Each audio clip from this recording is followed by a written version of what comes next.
L'Assemblée nationale a adopté le 25 mars la proposition de modification de la Constitution qui fait passer le Togo du régime semi-présidentiel à un régime parlementaire.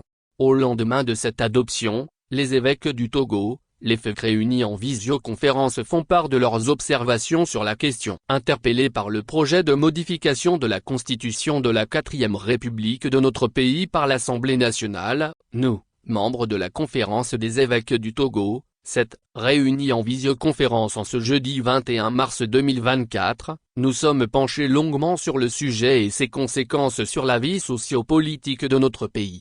Au terme de nos échanges, nous avons jugé opportun de demander une urgente audience auprès de son Excellence Monsieur le Président de la République pour lui faire part de nos questionnements et réserves. Ceux-ci portent essentiellement sur 3 points, à savoir, l'opportunité ou non de faire cette modification. Il nous semble important d'expliquer au peuple, et pas seulement à ses représentants à l'Assemblée nationale, les raisons d'une telle modification. Qu'apportera-t-elle de mieux à notre marche commune et à notre vie socio-politique? L'opportunité ou non du moment choisi. L'actuelle Assemblée nationale est en fin de mandat depuis un moment. Théoriquement, elle ne devrait gérer que les affaires urgentes et courantes. En attendant les résultats des élections qui auront lieu le 20 avril prochain et la prise de fonction des nouveaux élus, est-il opportun qu'une modification constitutionnelle soit organisée en cette période où les députés eux-mêmes sont préoccupés par la campagne électorale qui commence très bientôt? Ne serait-il pas plus sage de la reporter à une date ultérieure, pour des travaux plus sereins? La procédure adoptée un sujet aussi important qui va profondément changer la vie politique de notre pays ne devrait-il pas être précédée d'une large consultation et d'un débat national plus inclusif?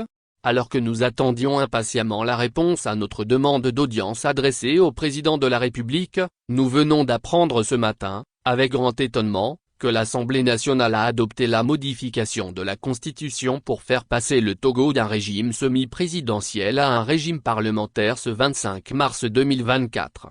Voilà pourquoi, nous, évêques catholiques du Togo, venons par la présente déclaration exhorter le chef de l'État à surseoir la promulgation de la nouvelle Constitution et à engager un dialogue politique inclusif, après les résultats des prochaines élections législatives et régionales.